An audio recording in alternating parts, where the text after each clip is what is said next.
Hello दोस्तों, इस video में हम आपको बताते हैं दिन भर की सभी महत्वपूर्ण खबरें, राजनीतिक की हलचल, नई सरकारी नौकरियां, मौसम में बड़ा बदलाव और किसानों के लिए सरकार के नए फैसले।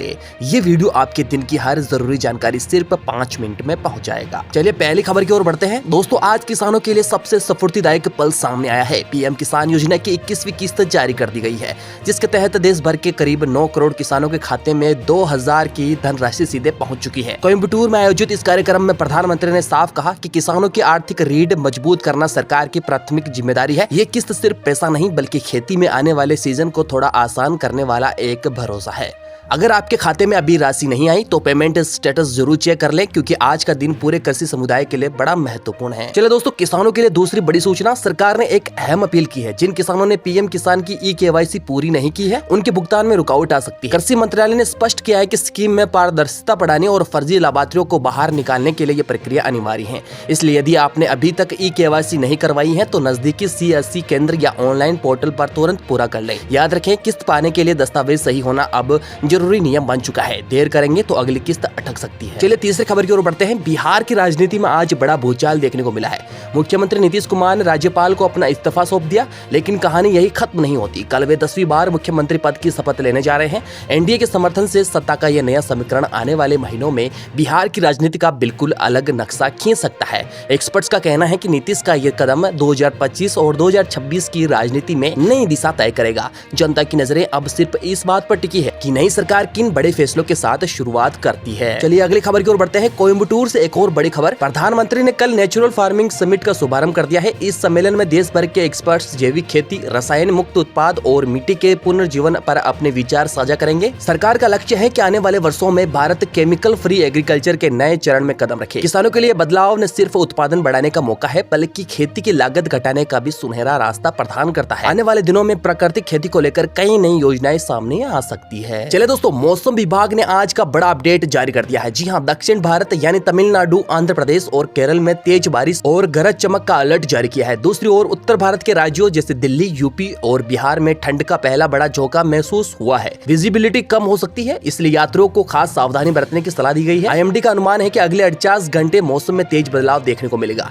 यानी दक्षिण में पानी ही पानी और उत्तर में ठंड की हवा दस्तक। चलिए अगली खबर की ओर बढ़ते हैं। राजस्थान के बीकानेर में भारत और यूके की सेनाओं का संयुक्त अभ्यास। जी हाँ, अजय वॉरियर 2025 चल रहा है। इस अभ्यास में आतंक विरोधी ऑपरेशनों, आधुनिक युद्ध तकनीकी और संयुक्त कमांड संचालन पर एक्सपर्ट विशेष फोकस है। एक्सपर्ट्स का कहना है कि यह अभ्यास दोनों देशों की सैन्य समझ को अगले स्तर पर ले जाएगा। सीमाई सुरक्षा को लेकर अंतर्राष्ट्रीय रणनीति तक हर स्तर का तालमेल बढ़ने की उम्मीद है। भारत के लिए कार्यक्रम वैश्विक मंच पर अपना रक्षा स्तर और ऊंचा दिखाने का मजबूत अवसर माना जा रहा है। चलिए अगली अपडेट की ओर बढ़ते हैं। विदेश मंत्री एस जयशंकर ने रूस में आयोजित सम्मेलन में एक सख्त और स्पष्ट संदेश दिया है। भारत आतंकवाद के खिलाफ जीरो टॉलरेंस की नीति पर अड़ी है। उनके बयान ने अंतर्राष्ट्रीय मंच पर भारत की नई रणनीति छवि और मजबूत कर दी है। जयशंकर ने कहा है कि आतंकवाद किसी देश या समाज की सीमा नहीं देखता, इसलिए वैश्विक एकजुटता ही इसका असली समाधान है।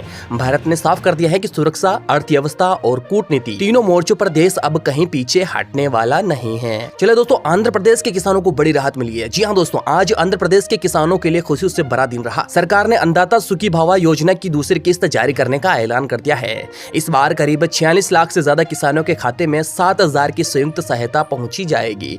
5000 राज्य की तरफ से और 2000 केंद्र से। यह रकम खरीफ सीजन के खर्चों में बड़ी मदद मानी जा रही है।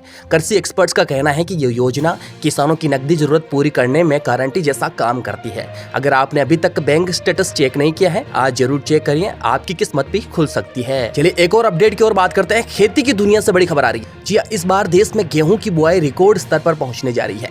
देर से खत्म हुए मानसून और मिट्टी में बनी जबरदस्त नमी से किसानों का उत्साह एकदम बढ़ा दिया है।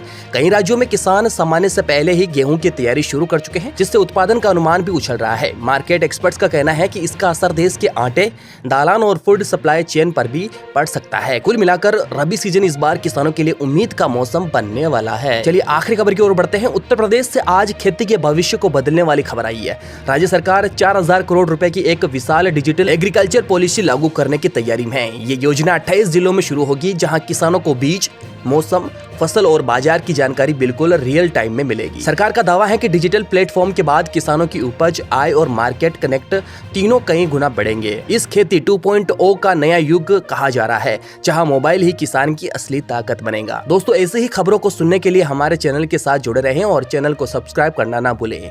न्यूज़ धारा 24/7।